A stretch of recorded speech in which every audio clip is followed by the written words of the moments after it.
On m'a fait rencontrer quelqu'un qui appartenait à un petit service au sein de la DGSE, un petit service de clandestinité avec des faux passeports, des fausses identités, etc.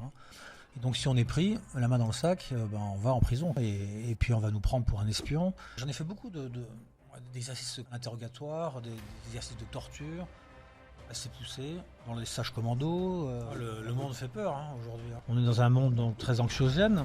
Je pense qu'on a un outil cyber qui était bien plus puissant qu'il ne l'est avant. J'ai vu sur la cyber française, c'est que oui, on rentre sur des cœurs de réseau d'opérateurs téléphoniques, par exemple, et quand vous réussissez à faire ça, vous êtes le roi du pétrole en renseignement. Olivier, ravi de vous recevoir aujourd'hui. Merci de m'inviter. Pour ceux qui ne vous connaîtraient pas encore, mais vous êtes, j'allais dire, le plus connu des espions français. Vous avez une chaîne YouTube, Talks with a Spy, Beryl 614 de votre surnom. Vous êtes aujourd'hui auteur, conférencier, évidemment ancien cadre de la DGSE. On va traiter évidemment énormément de sujets. Moi, je suis très curieux déjà de comprendre dans un premier temps, qu'est-ce qui nous amène à devenir espion, à intégrer la DGSE ? Bon, ça, on y vient progressivement. D'abord, moi, je suis militaire de formation. Je suis officier saint-cyrien. Mon père était militaire. Et il avait un camarade de promotion qui était à la DGSE, au SDEC à l'époque. Et donc, enfant, j'avais cet individu dont on ne me parlait pas beaucoup, mais un petit peu quand même, avec des petites anecdotes, des petites opérations qui lui étaient arrivées. C'était toujours des opérations hautes en couleur. Et donc mes parents en parlaient un petit peu dans le secret. Et j'avais Vous aviez le droit d'en savoir. J'avais pas tellement le droit d'en savoir, mais j'avais des petits bouts comme ça d'anecdotes. Et ça m'est resté un petit peu dans un coin de l'esprit. Alors d'abord, j'ai voulu être officier saint-cyrien, officier de section, d'infanterie, etc. C'est ça qui me plaisait au départ. Mais très rapidement, j'ai aussi lu des livres de John le Carré. J'aimais beaucoup ces ambiances, guerre froide, conflit, avec des luttes psychologiques entre deux personnages, la source, l'officier traitant. Tout ça, ça m'a plu. Et donc, au bout d'un moment dans la carrière, on a une partie de la carrière qui devient un peu moins exaltante parce qu'on quitte les troupes, le combat, le terrain. Qu'est-ce que vous faisiez justement en tant que militaire quand vous étiez dans cette période-là ? Eh bien, avant de rejoindre la DGSE, j'ai fait une carrière un peu classique. Classique, pas complètement d'ailleurs, parce que j'ai fait 4 ans là, dans les forces spéciales à Bayonne. Donc un régiment forces spéciales parachutiste. Et puis j'étais cavalier. J'ai commandé à Verdun, donc ça c'était moins exaltant peut-être, quoique j'ai appris plein de choses passionnantes. Et c'est à ce moment-là, quand j'ai rejoint les écoles d'état-major, après l'école d'état-major, je me suis dit je voudrais encore du terrain. Et ben je veux m'engager et faire acte de candidature à la DGSE. Qui est un parcours, j'allais dire, presque classique, puisqu'il y a beaucoup de gens qui viennent du civil, mais évidemment énormément du militaire, notamment quand on parle d'action. Alors je ne sais pas si c'est fait référence directement au service action, et comment se passe avant ça le process de recrutement, qui vous rencontrez, quelles sont un petit peu les batteries de tests et d'examens là-dessus ? Alors moi c'était un petit peu particulier, parce qu'on m'a mis en contact, c'est encore des camarades de promotion qui connaissent un tel, etc. Et donc on m'a fait rencontrer quelqu'un qui appartenait à un petit service au sein de la DGSE, un petit service de clandestinité. Et puis je le rencontre dans Paris. C'était l'époque des premières opérations de l'armée française en Afghanistan, après le 11 septembre, et on reprenait contact avec nos anciennes sources après Massoud. Donc ce type avait plein de téléphones portables sur lui, ça sonnait en permanence, il dit c'est Kaboul, etc. Ça me semblait extraordinaire. Et il me développe un petit peu le parcours. Donc voilà, il y a 2 grandes portes d'entrée à la DGSE. Vous avez la voie classique, plus prestigieuse. Vous avez donc le directeur du renseignement, vous travaillez des sources humaines. Et puis il y a un petit service de clandestinité avec des faux passeports, des fausses identités, etc. Je dis oui. Alors nous, c'est ça qu'on vous propose, ce petit service de clandestinité. Ah, parfait. Presque en le minimisant. Oui, en le minimisant, peut-être pour me tester, pour voir si je voulais plutôt la gloire et le prestige d'une formation plus classique. Et donc, non, heureusement, c'était ce petit service de clandestinité, donc je suis rentré là-dedans.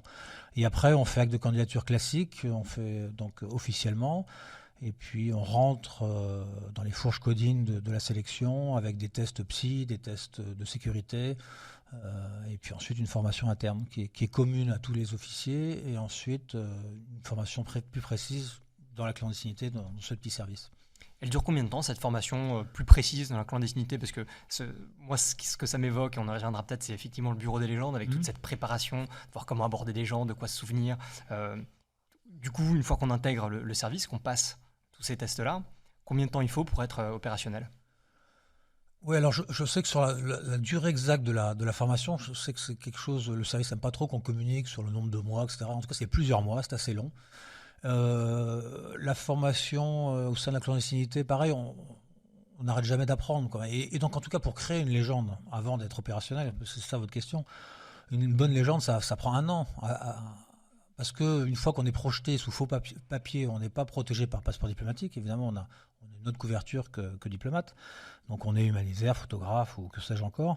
Et donc si on est pris, la main dans le sac, on va en prison, quoi. C'est la casse prison et puis on va nous prendre pour un espion et on n'est pas protégé par ce passeport diplomatique qui nous permettrait d'avoir une expulsion. On prend l'avion et puis c'est fini.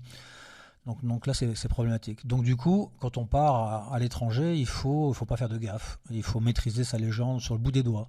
Ne pas se tromper quand on nous pose des questions, quand on nous stresse à l'aéroport, quand on tombe sur les services locaux qui ont un doute et qui veulent qui nous convoquent et qui nous posent quelques questions. Il faut que ça soit nickel, aucune hésitation. Là aussi, comment on se prépare à cette potentielle interrogation? On voit que c'est assez musclé.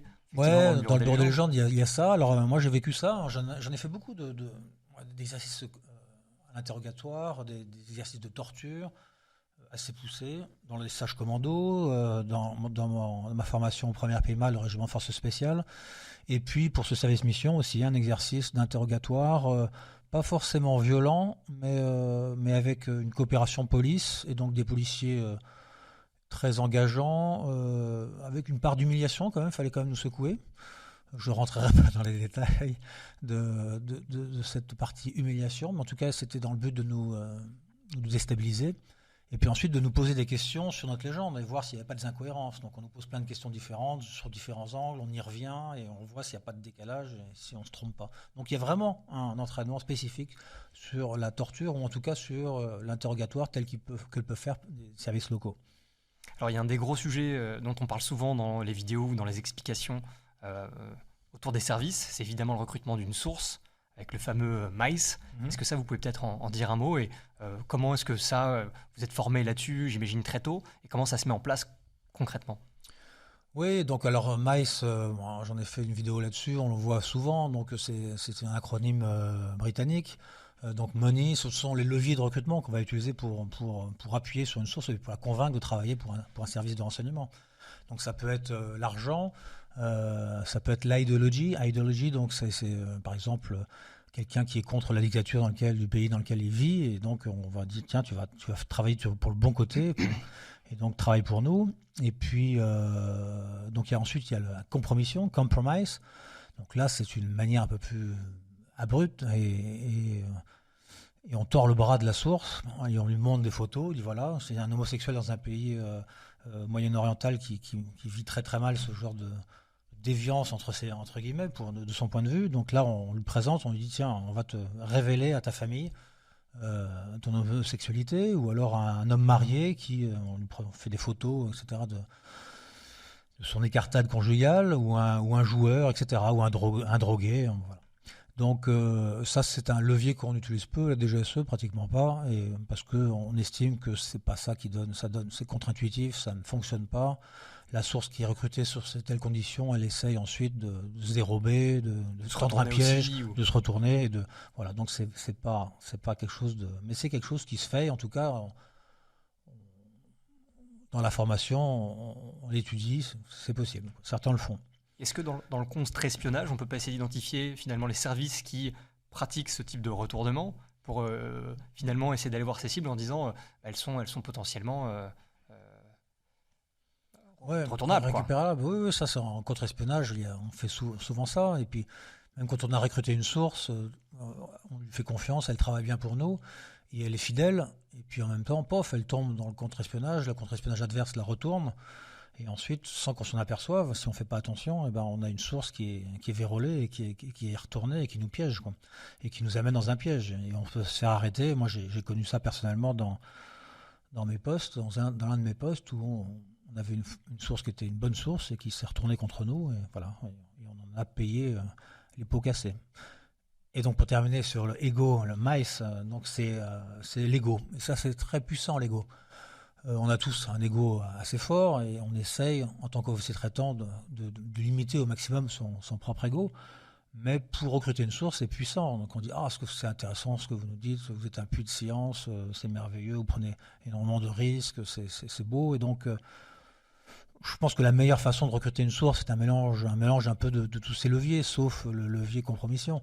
Un peu d'ego, un peu de plaisir de travailler ensemble, de créer un binôme de choc pour essayer de découvrir la vérité, de mener des enquêtes. Donc c'est un peu de l'idéologie, ça, et puis de l'argent, parce qu'il faut bien vivre. Donc les sources, il y en a beaucoup qu'on paye, et à peu qu'on ne paye pas. Mais il y en a d'autres qui font ça par idéologie et par ego, qui sont déjà très riches, qui n'ont pas besoin de notre argent, et qui travaillent, qui sont de très bonnes sources également.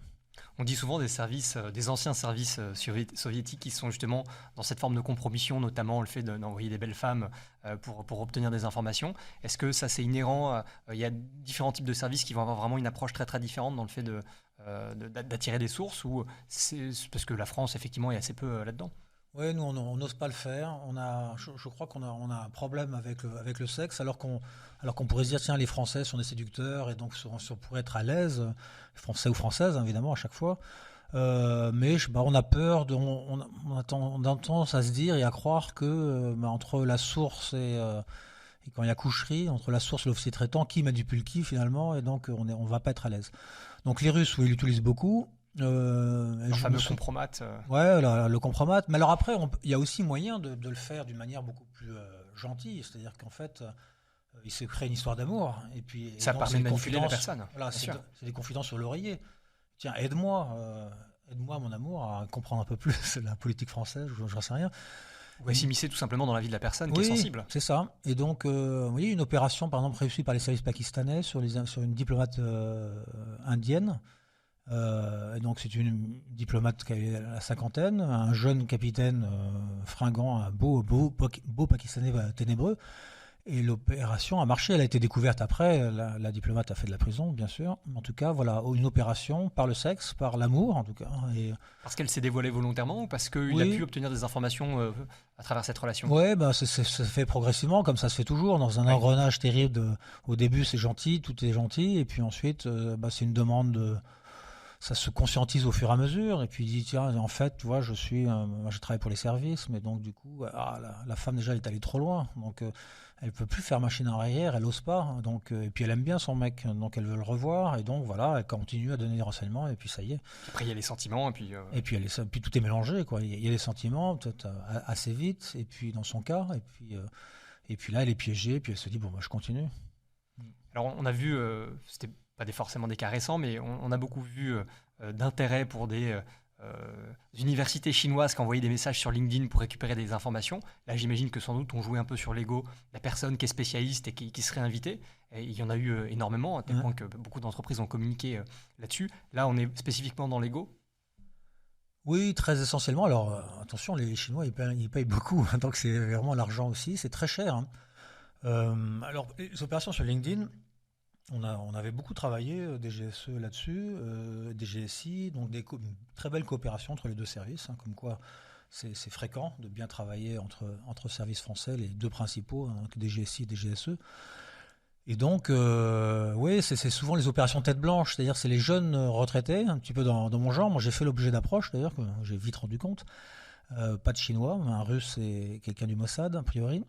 Et donc, c'est ça, c'est les gens qui viennent de quitter le service ou leur entreprise, qui sont encore très frais dans leur esprit et qui sont toujours dans la force de l'âge. Et qui, a priori, ont encore des informations qui sont pertinentes. Et qui ont encore plein d'informations pertinentes. Et en même temps, ça y est, ils sont plus rien. C'est la retraite. Et là, il y a tout d'un coup quelqu'un qui dit mais bon sang, vous êtes un puits de science, c'est extraordinaire ce que vous savez. C'est dommage de pas lui. On vous a libéré trop tôt. Vous avez encore plein de choses à donner. Venez, en tout cas, éclairer de vos lumières nos universités, nos étudiants à Shanghai, tout frais payé. Et donc, première, 2 fois, 3 fois. Et puis, au bout d'un moment, enfin très rapidement, de toute façon, ils se sont rencontrés par des officiers du renseignement chinois. Et puis un petit rapport, quelques pages. Est-ce qu'il n'y a pas une tentation en aidant son pays, de reprendre du service en étant en couverture là-dessus, en faisant croire qu'on aide ce pays? Oui, alors c'est ce qu'on a fait, hein, évidemment. Il y a certains bons Français ou bonnes Françaises qui ont rendu compte. On dit tiens, ça y est, j'ai l'impression que je suis tombé dans un piège chinois. Et voilà ce qu'ils font. Qu'est-ce que je fais? Et alors on fait une analyse sur la personne, sur le Français ou la Française qui est dans ce cas-là, et on se dit non, c'est bon, elle est solide. On va continuer là comme ça. Et donc là, on déroule la chaussette. Être retraité, c'est de la couverture parfaite, finalement. Ah ouais, non, c'est parfait. C'est sa véritable légende, on n'a plus rien à cacher. Et donc là, évidemment, souvent c'est de la visio, parce que les officiers de renseignement chinois, ils ont tendance à rester en Chine, protégés derrière leur muraille de Chine. Bien sûr. Et donc ils attirent les gens comme ça, souvent par LinkedIn, pour des conférences. À Shanghai, il y a toujours des jolies femmes aussi, etc. Donc ils multiplient les leviers. Ce qui multiplie aussi les red flags pour nous, en nous disant, ok, je crois comprendre que ça fait partie. Oui. Alors si le Français n'a pas compris au bout d'un moment qu'il était aux mains des services, c'est difficile à se défendre quand il est pris par la DGSI ensuite et s'il n'a pas rendu compte. Donc oui, il y a plein de red flags. Et donc voilà, on déroule ça. Donc les entretiens avec le traitant chinois se font en visio. Et donc on enregistre la visio. On a les questions en direct. Qu'est-ce qui intéresse les Chinois? Comment ils font? Combien ils payent? Donc c'est de l'or, c'est tout bénef ça. Donc on a beaucoup travaillé là-dessus. Puis au bout d'un moment, on a dit bon, maintenant stop. Et on communique. La DGSI a dit on communique tout largement. Et puis donc les entreprises ont repris. Et maintenant cette approche par LinkedIn est quand même largement publicisée pour justement l'arrêter. Et d'ailleurs, ça, j'ai l'impression que c'est assez nouveau, que ce soit le service français ou les différents services. Les États-Unis l'ont fait avec la guerre en Ukraine, de transmettre des informations publiquement pour essayer d'avoir un levier presque géopolitique. Oui, ça se fait beaucoup. Alors, c'est vrai que la France est moins le cas. Donc, du coup, après, on va lui dire « Ah, vous n'avez pas bien vu, etc. » Alors qu'on avait l'information, mais c'est juste qu'on ne l'a pas communiqué. Voilà, où on avait l'information, où le pouvoir politique l'a analysé différemment. Parce que finalement, pour revenir à la guerre en Ukraine, les renseignements, les troupes russes sur le terrain, déployées en grand nombre, prêts à passer à l'action, on les avait vus aussi. C'est ce que c'est du bluff ou pas, en fait? C'est ça la question qu'il fallait se poser. Et donc, du coup, on s'est dit, bon, maintenant, c'est du bluff. Poutine n'ira pas jusque-là, c'est faux. Et en fait, l'analyse était fausse. Il était prêt à partir, la fleur au fusil, en avant pour des opérations. Donc là, on s'est trompé. Et sur ce sujet-là, précisément, est-ce que c'est pas une erreur de compréhension de la culture russe, puisque à chaque fois que Poutine finalement a énoncé des choses, il est toujours passé à l'action, que ce soit de son discours de l'ONU à la Géorgie et en 2014 en Ukraine? Oui, non, on peut dire forcément qu'il y a eu une erreur d'analyse, c'est évident, et qu'ensuite on essayait de rattraper. Il y a eu des belles opérations ensuite de la DGSE, notamment, on a cru comprendre, je n'étais plus aux affaires à ce moment-là, mais que par exemple, à force de travailler sur la Russie en Afrique, on avait récupéré des très bonnes sources dans le groupe Wagner.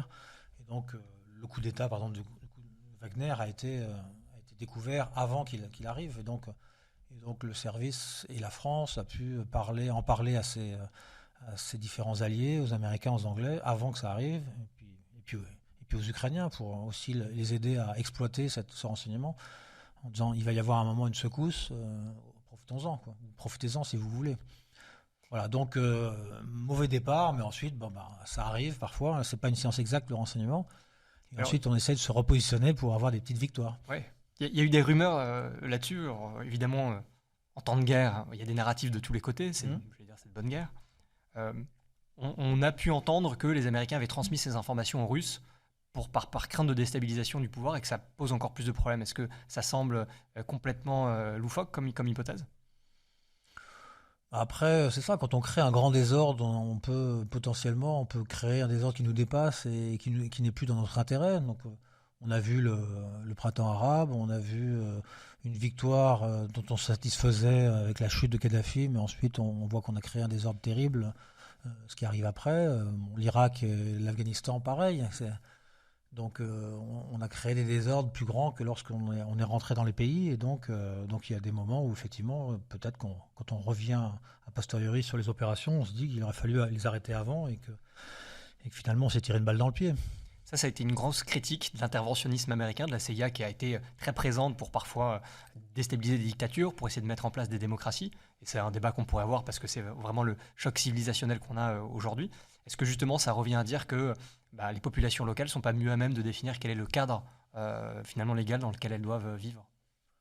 Oui, non, bien sûr. Après, il y a cette volonté des démocraties donneuses de leçons qui disent tiens, nous on a compris, nous les vieilles puissances, où on sait ce qui est le mieux pour vous. Donc c'est un côté insupportable et c'est donneur de leçons. C'est l'impérialisme d'ailleurs. Oui, c'est ça, peut-être. Et c'est peut-être une des explications en partie qui nous montre que la France maintenant est en train de perdre pied en Afrique parce que parce qu'on en a marre des donneurs de leçons.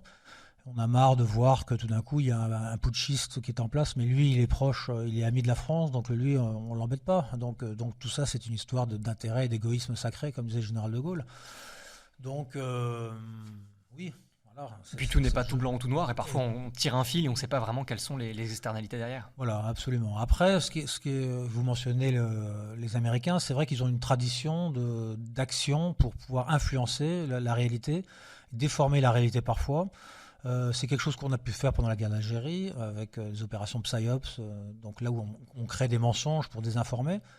Mais c'est quelque chose qu'on n'aime pas faire, qui est moins dans notre culture récente SDEC et DGSE, parce que nous, on recherche plutôt la vérité qu'on transmet. Donc on veut essayer d'effacer les mensonges et transmettre la réalité des prix à un président, et ensuite, charge au président de prendre les bonnes décisions avec les informations qu'il a données. On lui donne des faits, le politique prend la décision. Voilà, on donne des faits. Et on cherche vraiment, il y a vraiment cette culture-là dans la formation, dans les officiers. Moi, c'est ce que j'ai vraiment vécu pendant 15 ans. On cherche la vérité et on ne cherche pas à la déformer. Et il m'est arrivé, dans un voyage aux États-Unis, à Langley, pour voir avec la CIA. La CIA nous proposait une opération de déstabilisation ou d'une chaîne française internationale, et pour lui balancer des fausses informations pour influencer sur le... Ah. Alors là, on a eu un grand silence. On dit, non, on ne fait pas ça, non, c'est pas possible. Mais donc c'est impressionnant parce que la CIA vraiment ne s'en empêche pas. Ça fait partie de leur mode d'action assumé. Et voilà, c'est à savoir. C'est une vraie question parce que la CIA a toujours été connue finalement pour fonctionner comme ça, avec l'appui de la NSA. Finalement, toutes les autocraties ou tous les services qui ont un petit peu moins qui intègrent un peu moins de morale et d'éthique dans leur fonctionnement usent de toutes les possibilités. Est-ce que c'est pas une défaillance ou ça peut vraiment permettre aux services occidentaux de garder la main par rapport à aux belligérants, aux adversaires? Aux concurrents, qui eux Oui, mais alors on voit tout de suite une histoire de confiance, et on voit bien la propagande russe se mettre en place sur l'Ukraine et en permanence. Mais elle est risible, en tout cas elle ne convainc personne. Donc du coup, à force de mentir, moi je suis persuadé qu'on y perd son âme et on y perd toute crédibilité. Donc même quand ils balancent des choses réelles, vraies, tout d'un coup l'histoire leur donne tort, et donc leur propagande n'est même plus audible. Donc je pense que moi je préfère le système français où on ne fait pas de propagande. Alors je pense que parfois, évidemment, on peut manipuler parfois par moment, mais on essaye justement que la voix de la DGSE soit la voix de la vérité. Et sinon, si on utilise le mensonge beaucoup trop souvent, on y perd en crédibilité. Et on y perd à terme, à mon avis. Pour revenir sur votre intégration du coup au service des clandestins, est-ce que vous étiez de facto dans le service action? Et je serais curieux d'avoir un petit peu votre retour sur comment se structure le service action et comment on est préparé pour être déployé en opération. Non, alors ça ne fait pas partie du service action, ce petit service. Ça faisait partie de la direction des opérations. Et sous la direction des opérations, il y a le service action qui est avec 4 centres différents et qui est, je dis 4 ou 3 d'ailleurs, mince. Et donc, c'est 2/3 des effectifs de la direction des opérations. Et puis, il y a des petites unités plus petites, moins importantes, et dont ce service de la clandestinité. Donc, je n'ai pas, personnellement, appartenu au service action. Donc, je le connais moins. Alors, j'ai fait, quand j'étais en poste, des opérations conjointes avec le service action. J'ai été soutenu par des opérations par les services action. J'ai vu comment ils travaillaient à l'étranger. Voilà. Mais je ne le connais pas plus que ça. Parce qu'en tant qu'ancien des forces spéciales, il y a souvent un pont qui est fait entre ceux qui sont des opérationnels militaires très aguerris qui intègrent le service action. Simplement, ils le font d'une manière presque clandestine, sans appartenir du coup au service des clandestins. Oui, voilà, c'est ça. Donc, moi, j'ai pas voulu rejoindre. J'aurais pu aussi, puis avoir une voie commandement et commander un centre de service action. Mais c'est quelque chose que j'ai pas voulu faire parce que finalement, j'avais déjà connu avec ma période en force spéciale.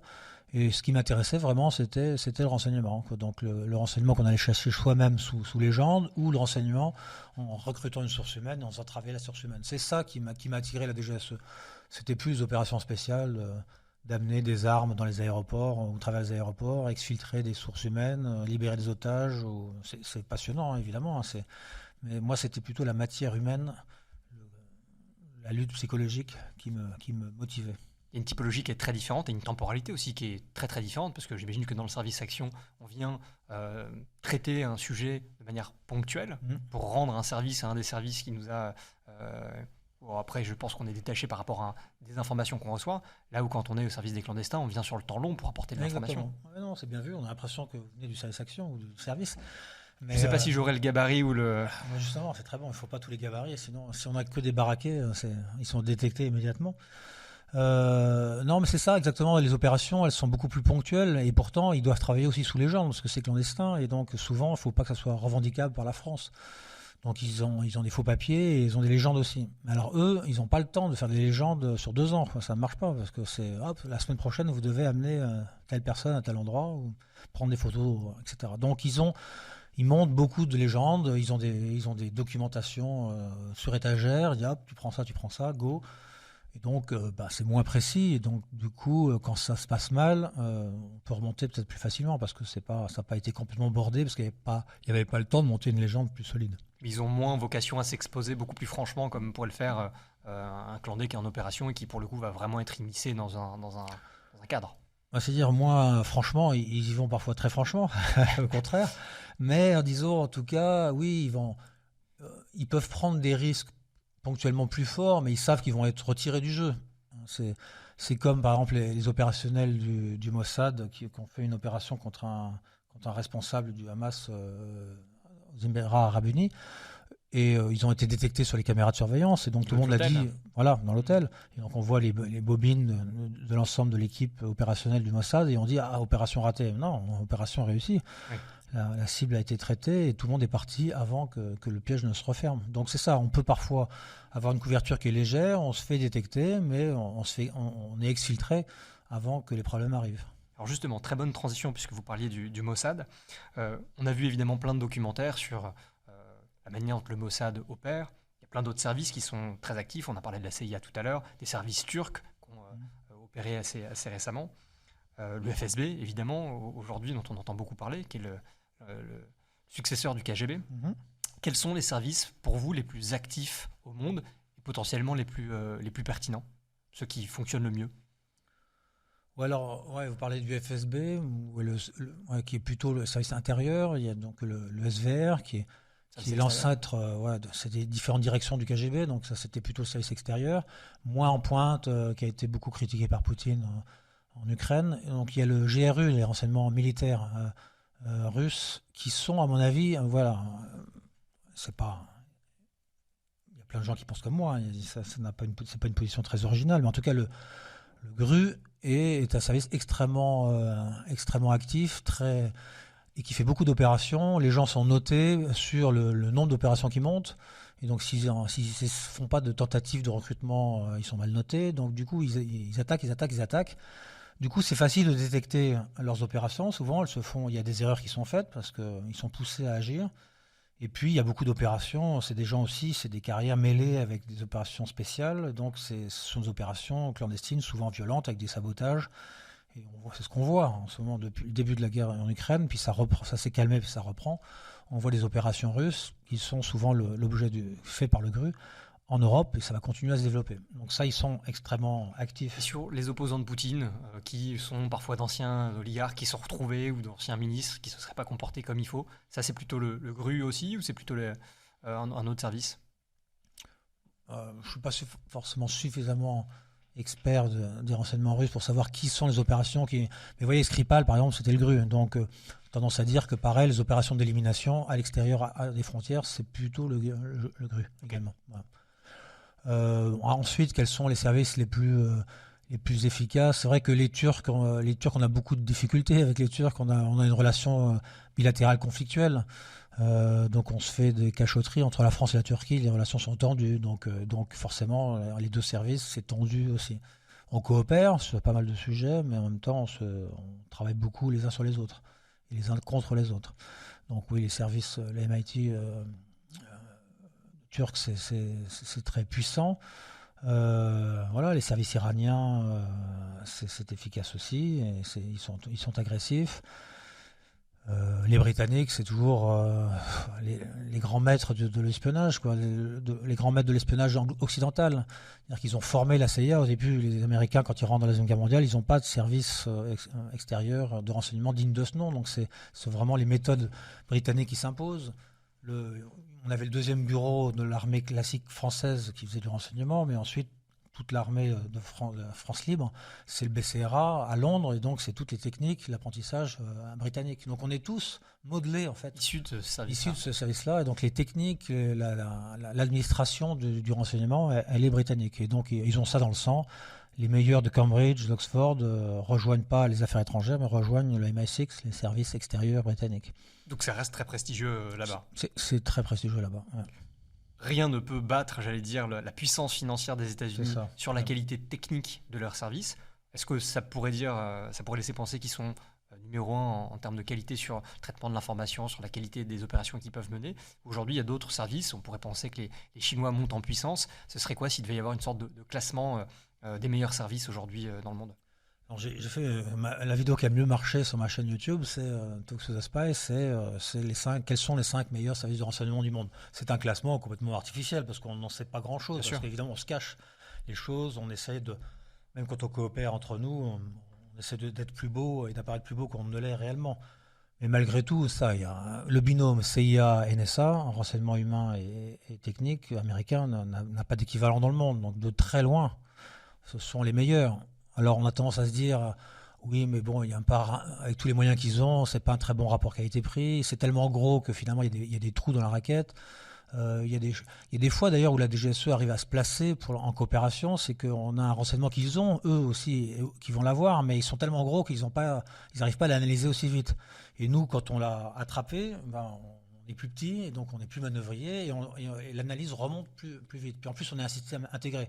C'est-à-dire qu'on a nos spécialistes techniques qui travaillent main dans la main, dans la même salle, côte à côte. Et donc du coup, c'est très efficace et très réactif. Donc sur certains coups, finalement, la CIA et le binôme CIA-NSA a le renseignement, mais elle va pouvoir l'exploiter que dans 15 jours, alors que nous, on l'a trouvé en 2-3 jours, et on remonte à nos autorités, et on en reparle aux Américains, et ensuite exploitent ensuite l'information avec leurs moyens. Et puis bien plus fort que nous, parce qu'ils vont plus vite ensuite voilà. Mais c'est ça, c'est un gros système. Donc un peu le rouleau compresseur face à des structures plus agiles et plus moins dimensionnées. Voilà. Et puis bon, en même temps, même si la CIA a tendance à s'amuser, à se complaire ou se rassurer, se dire tiens, il y a eu des gros flops, tous les grands services de toute façon ont des ratés. Mais les Américains, malgré tout, il y a des très belles opérations. Il n'y a plus qu'à dire chapeau, quoi. En termes professionnel, quand on regarde l'opération, on la démonte et on se dit wow, ils savent faire ça quand même. Ils recrutent des très, très, très bonnes sources également. Donc ça n'a plus rien à voir avec les services britanniques, la qualité de ce que peut être capable de faire. Les Britanniques, c'est toujours très bien, c'est toujours très professionnel, c'est toujours agréable. J'en parlais avec d'anciens collègues comme ça qui disaient ah oui, on a tous un peu cette expérience quand on travaille avec les Britanniques, c'est toujours très concret. Et c'est très efficace, on apprend beaucoup à leur contact. Donc ça, c'est toujours vrai. Ils font pas les choses à moitié. C'est-à-dire quand tout d'un coup ils décident de prendre la priorité sur la Chine, ils vont former 200 officiers traitants à la Chine, quoi. Donc très pragmatique sur les voilà, menaces. 2 ans de formation, sur 200 personnes, le mandarin, 5000 signes. Faut y aller. Hein. C'est compliqué. Parce qu'on entend beaucoup moins parler du MI5, MI6. Pourtant, il reste, vous le dites, très pertinent. On en entend peu parler, oui, c'est plutôt une bonne chose d'ailleurs, hein, c'est qu'il n'y a pas eu de gros échecs, il n'y a plus de gros traites depuis les 5 de Cambridge. C'est plutôt un bon signe, parce que dans le microcosme du renseignement, les Britanniques font toujours référence, je peux vous le dire, toujours, jusqu'à aujourd'hui. Là, on a parlé des services principaux, il y a aussi le service chinois, dont on entend finalement beaucoup parler, parce qu'ils ont une capacité de pouvoir finalement intégrer dans ces services énormément de monde. Alors on dit parfois sans doute faussement et maladroitement qu'un Chinois à l'étranger serait quasiment un officier traitant, mais malgré tout il y a une réalité du chiffre. Il y a une réalité là-dedans. Qu'est-ce que vous pouvez nous en dire là-dessus? Mais alors donc moi je les mets pas dans les meilleurs services de renseignement du monde parce que alors je vous l'explique, c'est un peu provocateur. Récupérer le renseignement et la réalité d'une situation sur le terrain, ils s'en foutent, c'est une idéologie, et donc il dit moi je m'en fous de la vérité de l'autre, il n'y a qu'une vérité, c'est la mienne, il n'y a que moi qui ai raison. Ils imposent leurs convictions. Donc ils imposent leurs convictions, et ce qui se passe ailleurs chez les voisins forcément ne les intéresse pas particulièrement. Donc en renseignement politique ils sont pas bons, et puis ensuite ils sont obnubilés par leurs menaces intérieures, donc leurs 5 poisons, donc Taïwan, une secte interne, le Tibet, etc. Donc c'est ça qui les intéresse. Et en dehors de ça, en dehors de ces 5 poisons, ils ne sont pas forcément très mobilisés. Ceci étant dit, leur gros effort, c'est le renseignement économique et la captation des secrets d'entreprises, etc. Et là, ils sont très forts, et puis ils ont peut-être raison, c'est peut-être là qu'il faut faire l'effort d'ailleurs. Hein.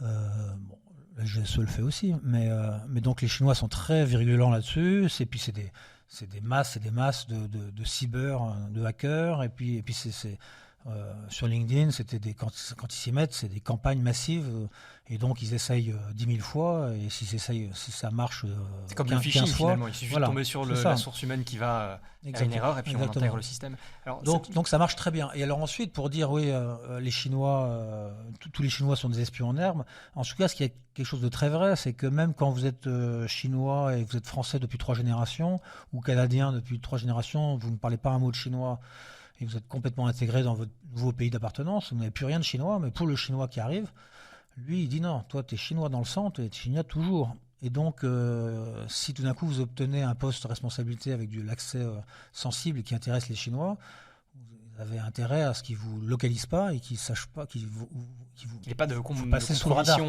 Parce qu'ils vont venir sur vous et ils vont vous dire, tu donnes, tu dois donner. Et sinon, ça se passe mal. Au début, ils disent gentiment, hein, ils sont comme nous, on essaie de coopérer gentiment, mais si la personne en face dit non, ça devient méchant et ça tape sur les familles restées en Chine. Oui. On en parlait hors antenne. Il y a eu forcément un effet très important sur la population qui a découvert le fonctionnement des services avec cette série d'Éric Rochant sur le Bureau des légendes. Vous aviez fait une vidéo à l'époque là-dessus pour dire qu'il y avait plein de choses, qu'ils avaient finalement ouvert un petit peu leur porte. Deuxième plus gros succès sur YouTube, voilà. Il me semble, hein, ou troisième. Ouais. Il y a plein de choses évidemment qui ont été romancées, ça reste une fiction et Éric Rochant le précise. Ouais. Qu'est-ce que ça peut nous permettre de comprendre la manière dont fonctionne le service ? Je crois que vous disiez dans une des vidéos que finalement trop de gens postulaient avec l'idée qu'il y avait énormément d'actions alors qu'il y a beaucoup plus d'analyse et on est face à un ordinateur et un bureau la majorité de la journée. Qu'est-ce que vous pouvez nous en dire ? Oui, alors donc la DGSE était ravie. Hein, de toute façon, c'est pas elle qui l'a suggéré, c'est Éric Rochant qui a dit voilà, j'ai ce sujet-là, mais je ne le ferai pas avec cette ambition. Je ne le ferai pas si la DGSE dit non. Et si la DGSE ne m'aide pas un petit peu en particulier pour me donner quelques pistes ou quelques idées. Voilà, donc ça a été un challenge à deux. Et puis Éric Rochant a été très sûr de lui en disant bon, voilà, mais moi je suis un créateur, donc je ne veux pas forcément raconter la réalité, mais je veux que ça fasse réaliste. Donc ça a été une coopération et qui a intéressé les deux et qui a produit une superbe série que les Français ont adorée, que le service a été extrêmement content. Il y a eu les générations d'officiers des légendes BDL qui sont venus parce qu'ils avaient vu la série. Donc en termes de recrutement, on a vu une hausse sensible. Je ne sais pas combien ça se chiffre d'ailleurs, mais pas mal. Ça, c'est quelque chose qui a été communiqué par le service de dire ça a une aide significative. Ils l'ont vu, on l'a dit. Alors je n'ai pas les chiffres, je dirais plus 20%, peut-être 30%, je ne sais pas, mais beaucoup de jeunes sont arrivés. Et puis donc du coup, la hausse aussi des profils, des gens de Sciences Po, des gens bien classés, qui pouvaient choisir autre chose, non, je veux la DGSE. Oui, donc ça a remis finalement la DGSE sur le devant de la scène. Ouais. Peut-être pas que la DGSE, d'ailleurs, d'autres services aussi qui ont pu profiter par effet d'opportunité. Et maintenant, les autres services veulent leur série aussi, quoi. Parce que là, c'est les autres services, mais surtout la DGSE, on a bénéficié parce que c'était vraiment le service extérieur, les opérations extérieures à l'étranger, le travail des sources. C'est vraiment ce travail spécifique de la DGSE, parce que c'est un service qui travaille différemment des autres. C'est vraiment celui-là qui a été mis en lumière par la série. Justement, parce que ça peut faire fantasmer les gens. On pense beaucoup à James Bond dans la caricature du héros d'action qui est habillé en costume 3 pièces avec un flingue sur lui. La réalité est évidemment bien différente. Quelles sont les opérations qui ont été rendues publiques qui sont pour vous les plus impressionnantes des services français ? Ouais, c'est ça qu'en tout cas, James Bond aurait été un très mauvais espion, beaucoup trop visible. Tout le monde le connaît, tout le monde le repère instantanément. Donc, catastrophique, James Bond. Un Fangio. Donc les opérations qui ont le plus réussi, bonne question. Moi je trouve que il y a un exemple, c'était la Deuxième Guerre du Golfe et qui a conduit ensuite Villepin à faire ce fameux discours aux Nations Unies et à contrer justement, en tout cas, le montage éhonté de la CIA. Il y a plein de gens de la CIA qui étaient offusqués en disant c'est horrible. Sur l'Irak. Voilà, sur l'Irak. Et donc, les les armes de destruction massive, Colin Powell avec sa fiole, regardez, tac, c'est de l'anthrax, enfin, c'est de l'armement chimique. Et à ce moment-là, donc, les services américains ont abreuvé la terre entière d'informations montées de toutes pièces. Et là, j'ai vu le document qui est parti à la présidence, qui a été fait par la DGSE et qui démontait point par point, de manière extrêmement précise, avec des photos, des photos satellites. Heureusement, on a nos capacités satellites propres. Et vraiment un dossier super complet en disant ça c'est du bidon, ça c'est du bidon. Là, on ne sait pas, mais ça on sait, ça c'est faux, ça c'est faux, ça c'est faux. Un truc tellement argumenté, tellement puissant que la France a pu avoir cette posture très dure. Il fallait la tenir après, quoi. Et se dire non, on ne marche pas, les Américains nous mènent en bateau, c'est faux, ils nous mentent. Et bon, et à la fin, on avait raison. Ça, je pense que c'est un moment important dans l'histoire du renseignement français, d'avoir pu tirer la sonnette d'alarme et de ne pas être fourvoyé avec les Américains sur cette affaire. D'ailleurs, il y a un bon exemple de ça, puisque je ne sais plus sur quel documentaire, que ce soit Arte ou Canal+, récemment, sur notamment un des services qui doit traiter de l'information sur les armes chimiques et d'apporter la preuve. Et donc on voit effectivement quel est le niveau d'analyse des détails pour pas simplement qu'une hypothèse, mais qu'on ait vraiment l'analyse bactériologique pour comprendre si effectivement ça a été déployé. Et c'est vraiment un travail scientifique en fait. C'est un travail scientifique. Donc le service qui s'en occupe au sein de la DGSE, c'est le service de contre-prolifération. Donc il y a beaucoup de scientifiques dans ce service où les officiers traitants sont... Alors il y a des spécialistes du renseignement, mais il y a aussi beaucoup de techniciens. Et puis voilà, pendant l'utilisation de l'armement chimique par le régime syrien pendant la guerre civile, ça a été documenté aussi. Il y a toute une logistique pour récupérer des éclats, des obus non explosés avec du chimique. Donc on les récupère, puis on les analyse en différents labos.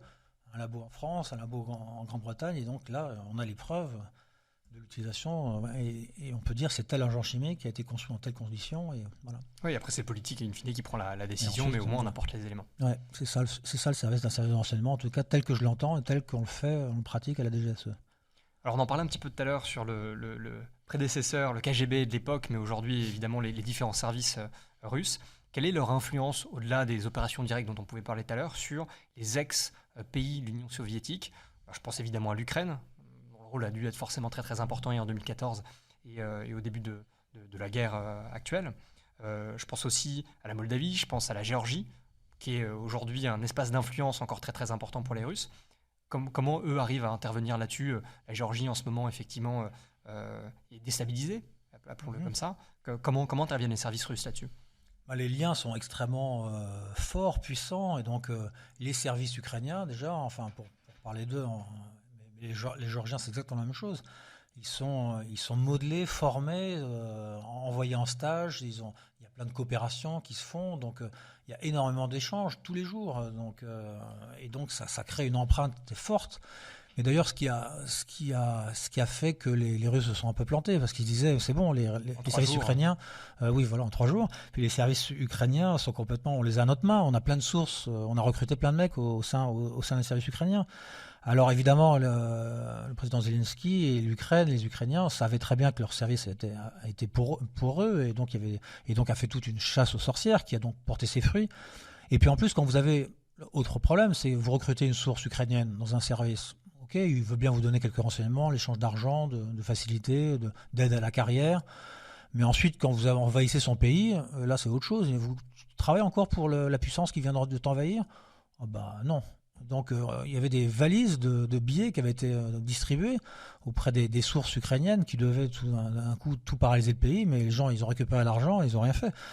Donc en fait ils ne les tenaient pas. Donc ils avaient beaucoup de sources, mais au bout d'un moment, quand on envahit le pays en question, les sources elles marchent plus parce qu'elles ne sont pas véritablement tenues. Et justement, par rapport à cette guerre, est-ce qu'on est uniquement sur une notion de moyens pour forcer finalement la Russie à finalement ne pas tenir ses positions, ou alors il y a vraiment un rôle des renseignements et qui pourrait dire ok, on va ouvrir des contre-feux potentiellement en Moldavie, en Géorgie, dans des pays où finalement la Russie a plus la possibilité, la capacité aujourd'hui de se déployer. Ouais, donc une posture résolument offensive pour créer des contre-feux, ça serait ambitieux. Je ne sais pas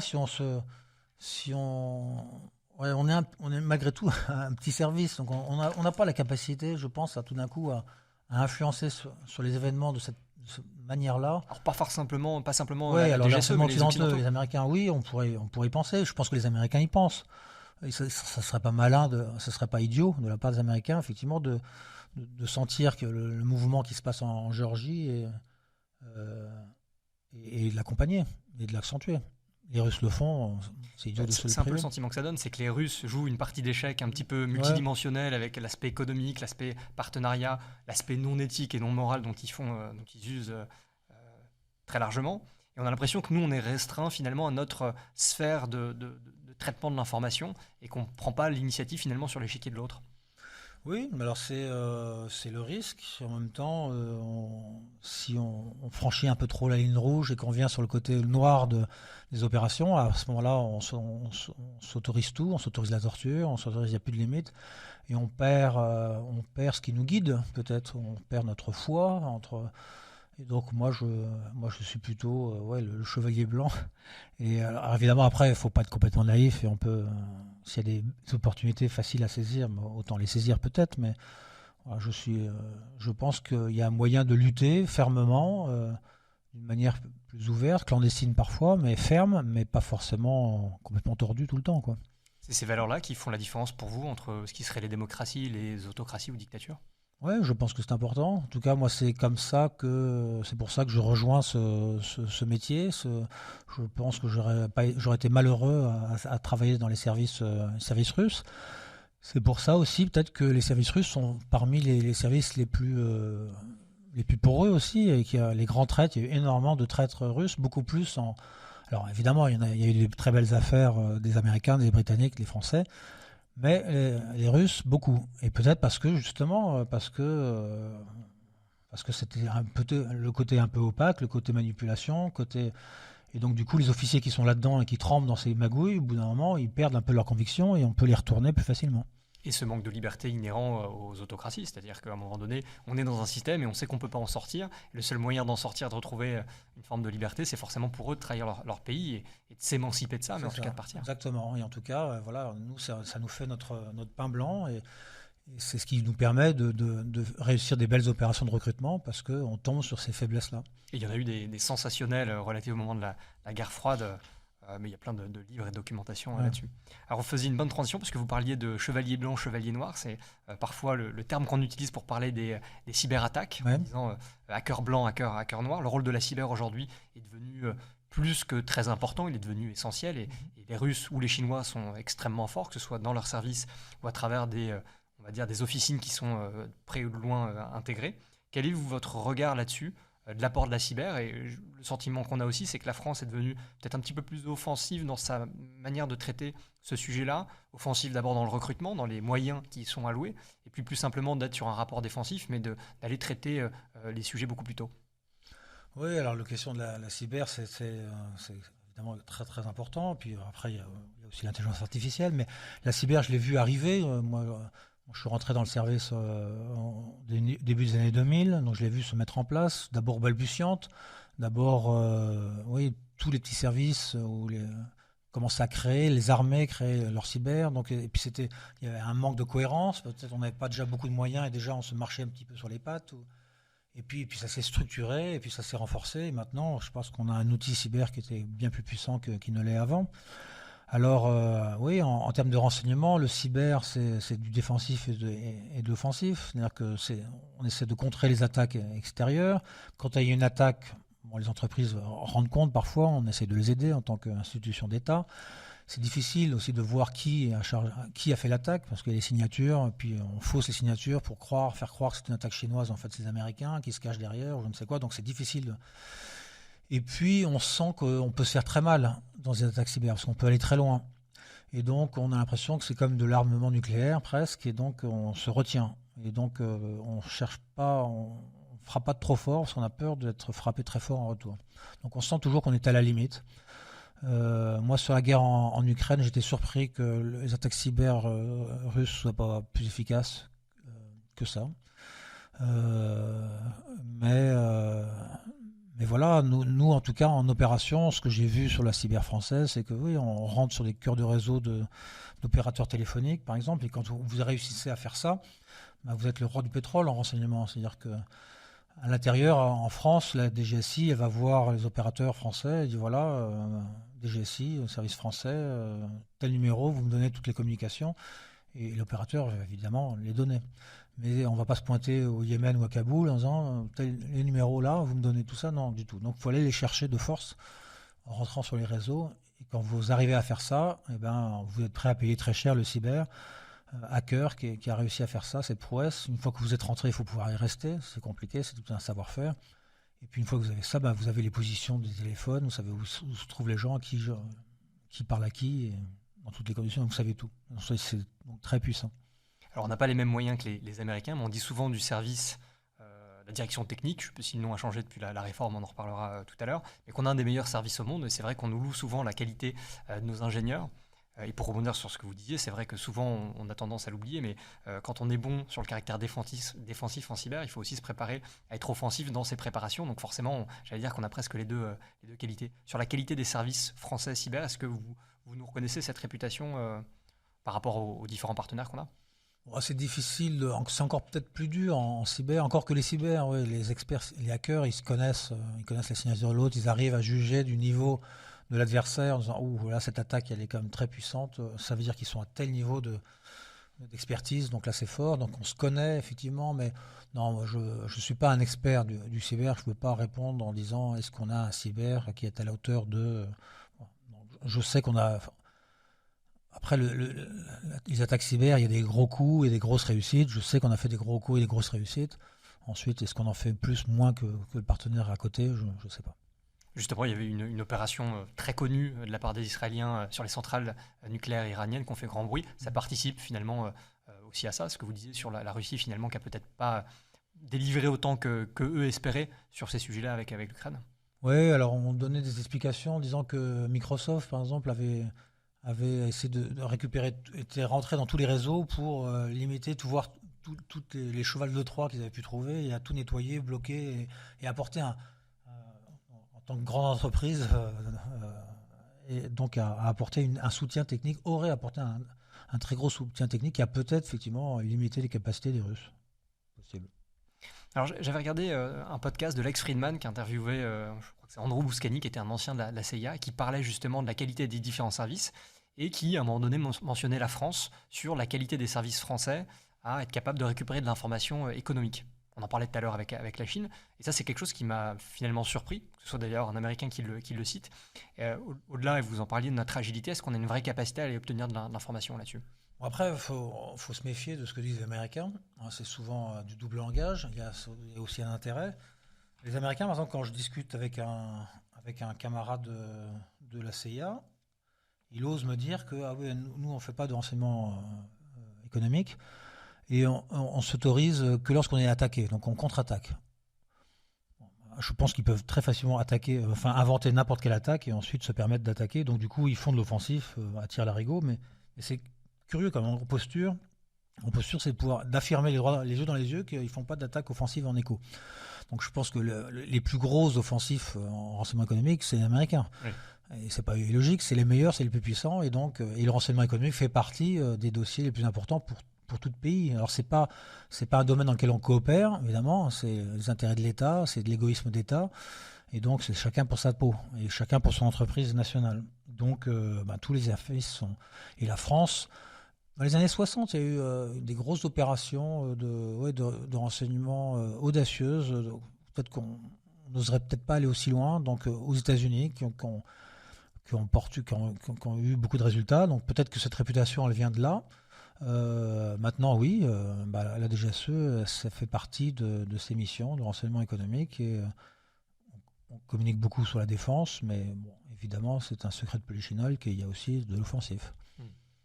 On parle un tout petit peu avant de l'intelligence artificielle.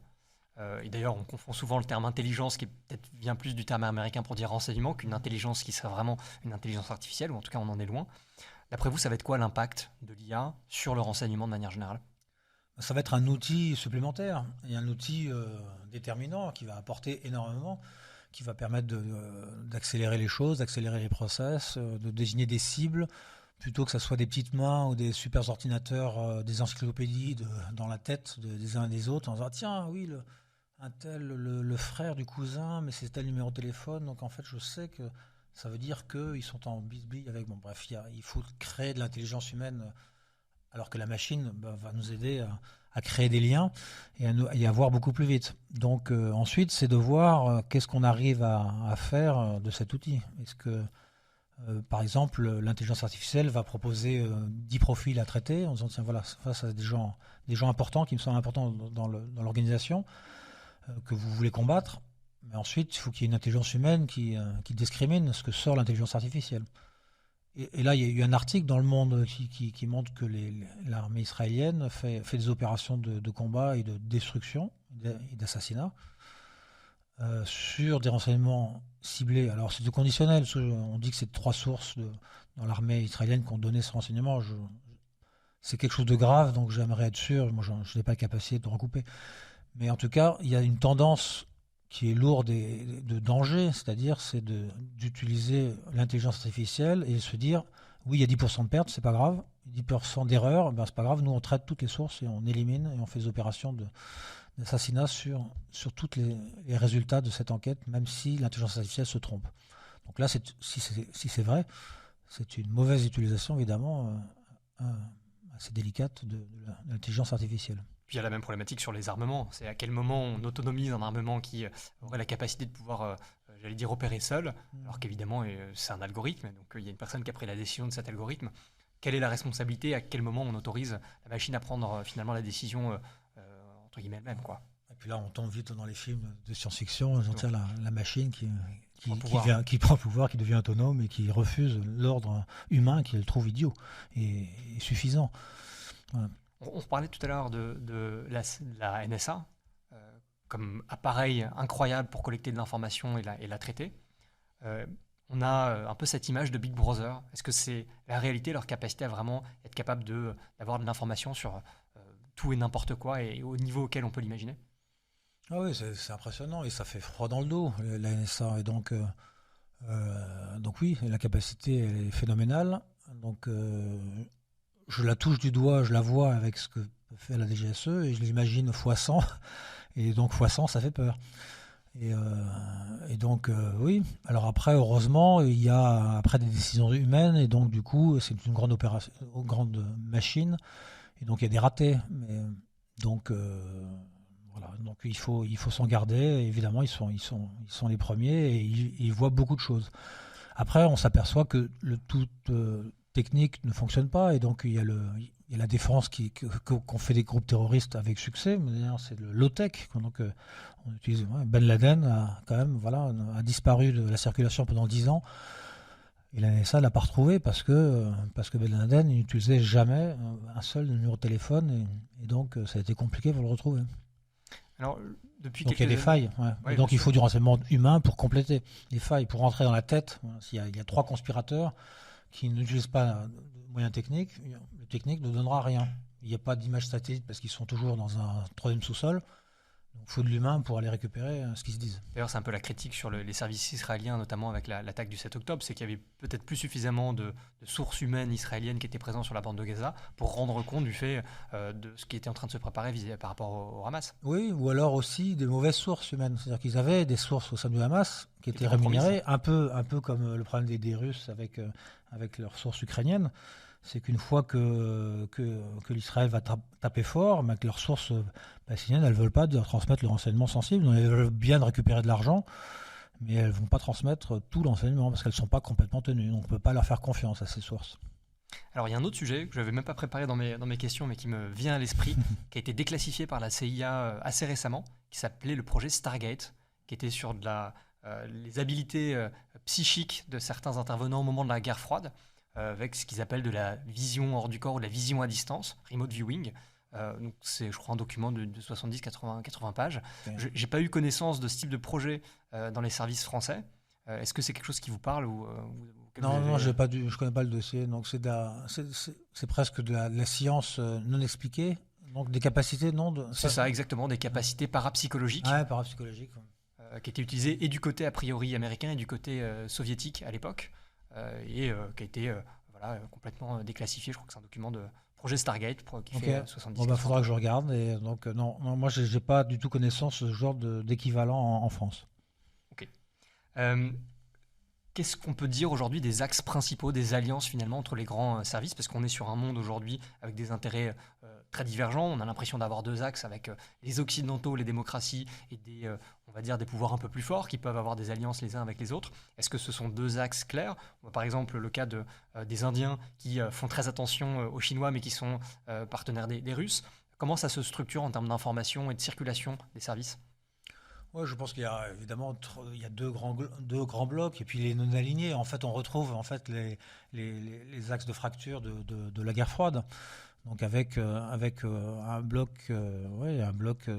Chine, Corée du Nord, Russie, Iran, et puis les démocraties occidentales, et puis ensuite les non alignés. Donc avec des réalités plus diverses et des fractures moins fines. Et puis voilà l'Inde qui est l'allié tout le temps du Pakistan parce que en fait ils ont l'ennemi commun qui est la Chine et donc voilà il y a des réalités géopolitiques de proximité qui diffèrent de ce grand axe en deux grandes forces qui s'opposent. Mais c'est ça, on retrouve les mêmes axes de fracture de la guerre froide. Et chez les Occidentaux, quels sont les services qui communiquent le plus? Alors, on le touche du doigt dans le bureau des légendes, avec les Américains qui transmettent finalement les informations qu'ils ont bien envie de transmettre en fonction de leurs intérêts. Et donc, on est presque sur un schéma de poker menteur à vérifier l'information du partenaire.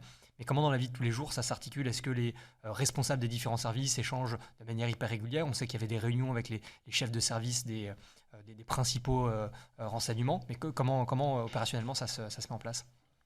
Ouais, ça se fait très régulièrement parce que c'est comme ça que ça permet de, quand on a des intérêts communs, en tout cas contre le terrorisme, ça se fait beaucoup, mais ça se fait contre la Russie actuellement. Donc il y a beaucoup de coopération. Ça peut être des, des, des grandes rencontres entre cinq six services où on met pas mal de choses en commun et on essaie de bâtir des synergies entre services. On essaie de voir, tiens, quelles sont tes faiblesses. Ok, moi je vais te donner ça pour te remplir tes faiblesses, mais à ce moment-là, en échange, tu dois me donner ça. Donc tout ça, le renseignement, c'est un échange. Et si vous avez du bon renseignement à donner, vous pouvez participer à cet échange et être sur la table des grands, donner du renseignement en l'échange d'un autre renseignement que vous n'avez pas. Donc ça se fait très régulièrement. Même quand vous n'êtes pas très élevé dans la hiérarchie du service, vous n'avez pas fait beaucoup d'années, vos premières années à Paris, vous à Mortier, vous allez rencontrer des partenaires occidentaux, ou non occidentaux d'ailleurs, mais une fois tous les 15 jours. Et donc vous avez des dossiers, sur votre dossier d'expertise, vous préparez une coopération avec un service étranger et vous essayez de bâtir des synergies. Donc c'est très régulier. C'est très important la coopération entre services. Justement, vous parliez du boulevard Mortier. Si on s'imagine à pouvoir faire carrière à la DGSE, est-ce qu'il y a une carrière toute faite où on peut aller d'un service à l'autre? Comment tout ça se structure? Ou alors on se dit qu'on rentre pour un sujet spécifique et finalement on y reste et on traite ce sujet-là? Ou comment les choses se... Est-ce qu'il y a une direction des ressources humaines qui planifie une carrière avec des évolutions possibles? On a du mal à imaginer quelle forme ça prend. Alors, comme dans toute organisation humaine de 1000 personnes, il y a une direction des ressources humaines où on essaie justement de créer des carrières, que ce soit le plus juste possible. Il faut réussir des concours internes, il faut être pris en poste. Et puis ensuite, la carrière, elle se construit par individu. Donc il faut de la chance, il faut pas faire trop d'erreurs, faut pas avoir un gros échec. Ou un peu d'échec, c'est bien, voir comment est-ce qu'on le remonte. Donc est-ce qu'il y a des carrières types? Moi, je crois qu'il y a autant d'individus que de carrières. Et donc on bâtit sa propre carrière. Et du temps où j'y étais, souvent on critiquait beaucoup les ressources humaines. Vous ne faites pas assez de... Donc c'est un peu trop le Far West, et donc c'est un peu trop donner libre cours à ceux qui savent se placer peut-être et créer leur carrière de toutes pièces. Voilà, donc on essaye malgré tout de fluidifier tout ça et de rendre l'échange le plus respectueux possible des règles entre tous. Mais voilà, il n'y a pas de carrière type parce qu'il y a plein de passerelles, Possibilité d'embranchement possible. Oui, on peut commencer en technique, puis en humain, et puis basculer de l'un à l'autre. On peut même rejoindre la direction des opérations. Donc il y a plein de possibilités. Puis on peut décider d'aller faire... on aime beaucoup ça, la DGSE aussi, d'aller voir dans les autres administrations centrales, de l'autre fonctionnement de l'État, pour revenir plus fort de ce qu'on a appris, pour pas vivre dans un monde clos. Il y a cette possibilité aussi d'aller dans le privé et de revenir, ou c'est compliqué? Le privé, c'est plus compliqué ça. Ça pourrait s'imaginer, mais ensuite... Si on devient clandestin, par exemple. Oui, ça, par exemple, pourquoi pas. Voilà. Après une légende. Mais c'est plus au sein de l'État, aller dans d'autres services de l'État pour mieux comprendre le fonctionnement de l'État, pour créer un réseau peut-être, ou de mieux se faire comprendre, de porter la bonne parole aussi d'anciens de la DGSE pour dire voilà comment le service fonctionne, n'en ayez pas peur, utilisez-le à votre profit, etc. Et puis voilà, tout ça se mélange, c'est des responsables, des hauts responsables qui apprennent à mieux se connaître et voir comment est-ce qu'un service de renseignement fonctionne. Donc ça, il y a des passerelles qui se font et ça respire. C'est pas... Avant, il y a quelques années, dizaines d'années, c'était beaucoup plus vase clos et de consanguinité un peu plus inquiétante. Je pense que là, on a un service qui respire beaucoup mieux et qui travaille. Qui est plus agile. Et qui est plus agile, qui est moins sclérosé et qui se confronte aux autres réalités, pas seulement la leur, pas seulement celle du renseignement qui peut être très étriquée, avec le besoin de savoir en silo, etc. Non, il faut l'intelligence, décloisonner. Décloisonner. Ouais. Le cerveau collectif. On parlait tout à l'heure des belles opérations françaises qui sont connues. Est-ce que vous avez des souvenirs marquants de vos plus belles opérations ou d'éléments que vous pouvez partager pour que les gens puissent se rendre compte un petit peu de ce que vous faisiez au quotidien? Oui, alors bien sûr, j'ai des opérations qui m'ont beaucoup enthousiasmé. Mais juste pour faire saisir pour bien saisir le genre de travail, de satisfaction des renseignements. C'était parfois dans un de mes derniers postes au Moyen-Orient. J'ai une source. Je devais partir en vacances. Mes enfants, ma femme attendaient pour prendre l'avion. J'étais en retard. Et là, j'ai une source qui me balance un truc extraordinaire sur la situation en Syrie. Avec des choses très. Je le vois me parler. Et je me dis, mais bon sang, on n'a pas ça du tout. C'est complètement. Et puis je sais, la qualité des accès de cette source, elle est très bonne. Et là, je me dis, bon sang, il faut que je peux pas prendre l'avion, il faut que je me dépêche. Donc, dès que l'entretien se termine, je cours, et j'ai dans ma tête toutes ces petites pépites là et je suis complètement excité. J'arrive sur mon écran, je tape mes messages, j'arrive à rédiger tous les messages avant de partir. Et ma femme qui m'attendait sur le bord de la route avec le taxi qui attendait, elle dit, mais qu'est-ce que tu fais? Voilà, je transmettais des renseignements essentiels pour la France. Et donc, ce genre d'excitation que peut avoir un journaliste face à un scoop, c'est pas grand-chose. C'est difficile. Je peux même pas l'expliquer parce que je peux pas dire le contenu que c'était. Bien sûr. Mais ça fait partie des moments jubilatoires d'un officier traitant, un travail de l'ombre. Vous vous dites, à ce moment-là, ça change la donne. Oui, en tout cas, on comprend, ouais, on peut activer quelque chose, on peut faire quelque chose, ça peut changer la donne, ça change la perception du tout au tout parfois. Ouais.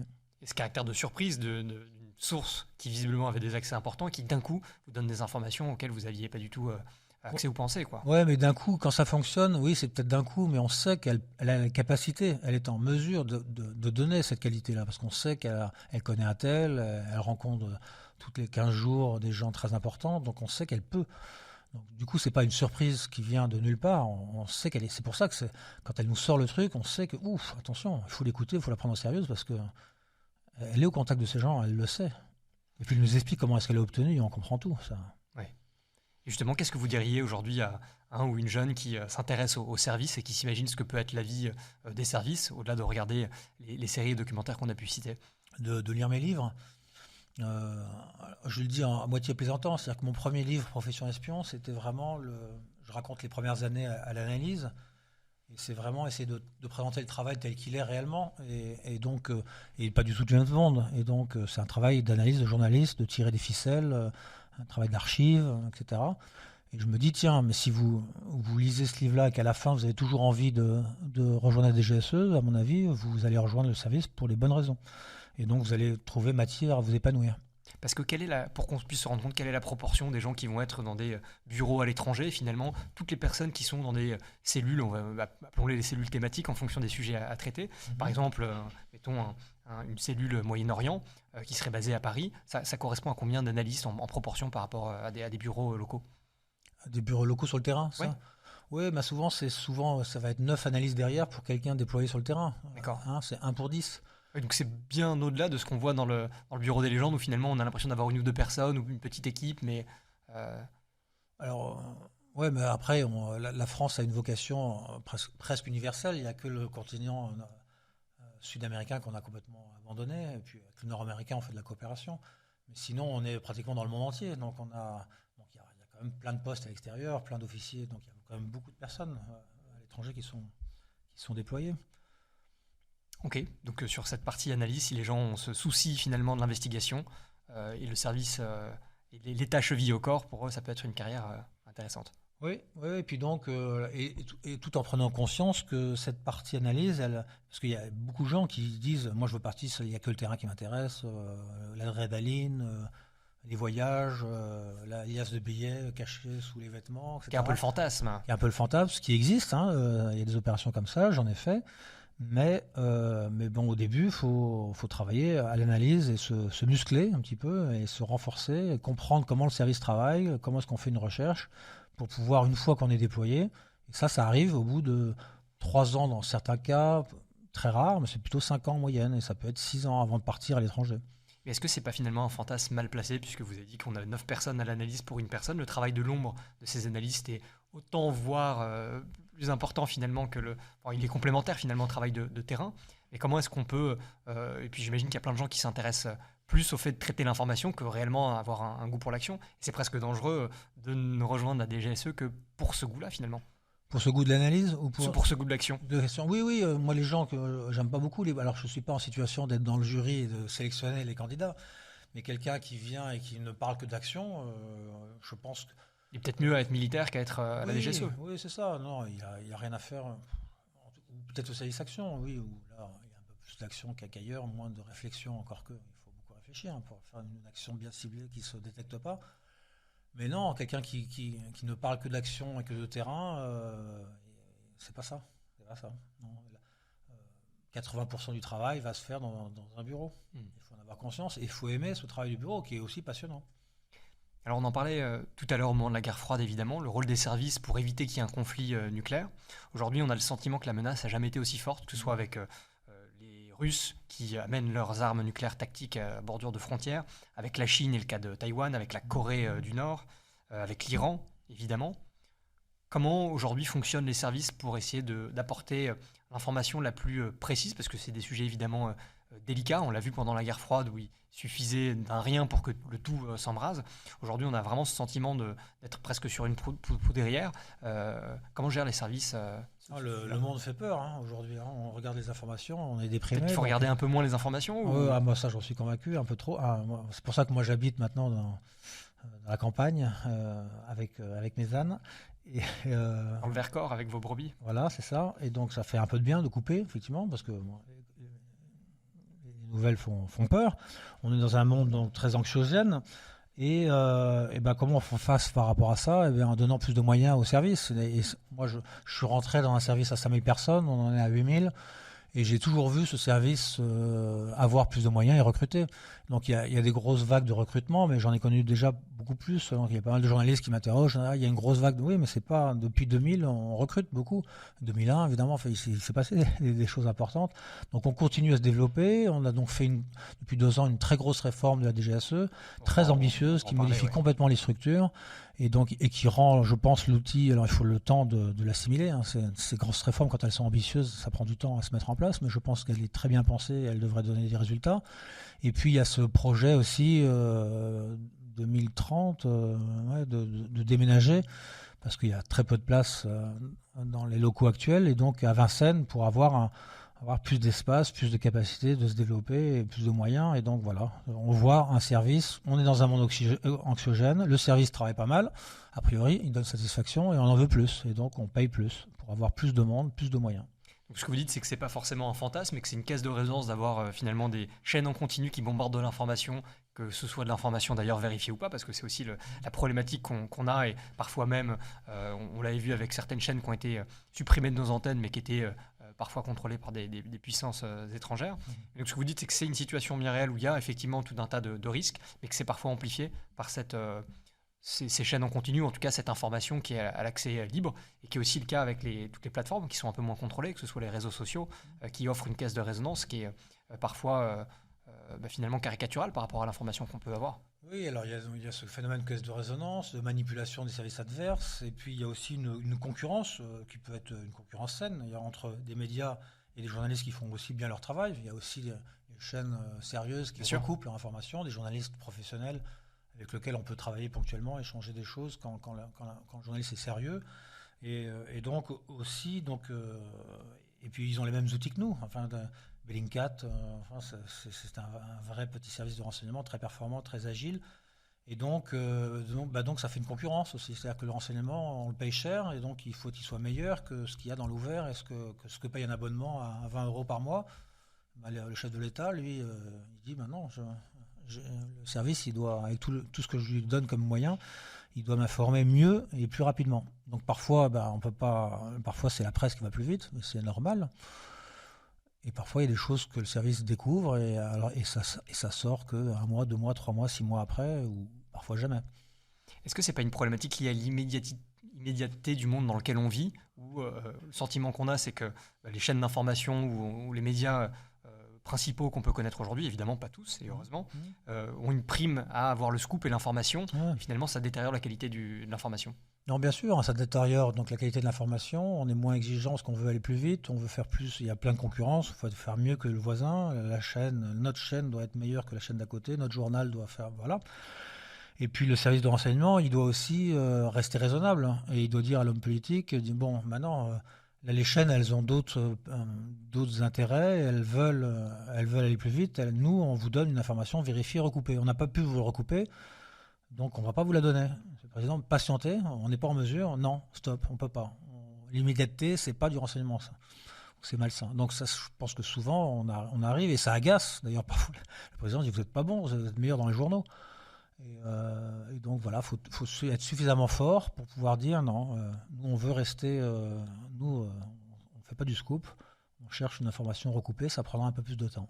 Et en tant qu'ancien de la DGSE, ou en tout cas en tant que citoyen, est-ce que vous avez des réflexes pour vous dire je vais chercher des sources d'informations qui sont parfois à l'opposé pour construire mon propre avis, ou vous dites je vais plutôt sur des médias, je regarde finalement les financements de ces médias, quelle est la posture qu'ils ont, comment on construit finalement le fait d'avoir une armature, une construction autour de l'information qu'on a envie d'obtenir. Oui, on voit bien l'effet bol à poisson des réseaux, des algorithmes qui sont faits à nous produire que le renseignement qui nous intéresse, c'est-à-dire les sujets qui nous intéressent et l'angle d'attaque qui nous intéresse. Et donc, avant, quand on déploie notre journal, on a 20 pages, on va lire les 20 pages. Et donc là, on a une ouverture de différents points de vue, et puis il y a la page opinion, donc ça c'est sain. Et puis nous, alors que là, on regarde réseaux sociaux et on nous balance que ce qui nous intéresse, ce qui nous fait réagir. Et donc toujours dans le même mode de pensée. Et donc on ne pense plus à 360. Et c'est extrêmement dangereux. Donc moi j'essaye de toujours lire plusieurs sons de cloche, plusieurs côtés, plusieurs tendances politiques. Et puis je m'attache à regarder les journaux qui ont pignon sur rue, qui ont une formation sérieuse, qui ne cherchent pas le scoop à tirer l'arigot. Et donc voilà, ça c'est une information choisie et la plus large possible.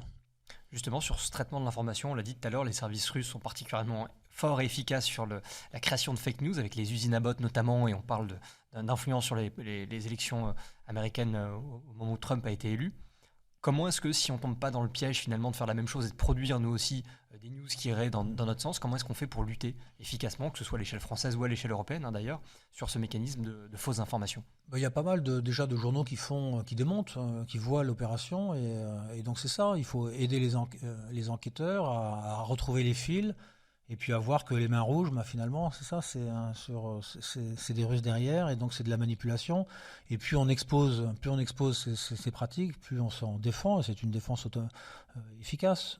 Est-ce qu'il ne faut pas lutter contre la neutralité des plateformes qui ne se veut pas comme un média, mais finalement comme un médium, et qui devrait avoir une responsabilité dans la gestion finalement du contenu qui est proposé? Oui, alors ça c'est un grand débat, mais évidemment les plateformes ont une responsabilité, donc ils essayent de se détacher en payant une petite partie et toujours le moins possible d'argent, parce que tout ça c'est un peu une sorte de profit. Donc oui, on contrôle quand même, tout de même on a des phénomènes de contrôle. Mais si c'est le contrôle qui reste au sein de l'entreprise elle aura tendance, intérêt à payer le moins possible, donc qu'il y ait le moins de contrôle possible, tout en donnant une illusion qu'elle agit pour le contrôle. Et non, évidemment, ils n'agissent pas assez. Donc il faut que les États contraignent ces grosses entreprises à contrôler leurs plateformes beaucoup plus qu'elles ne le font.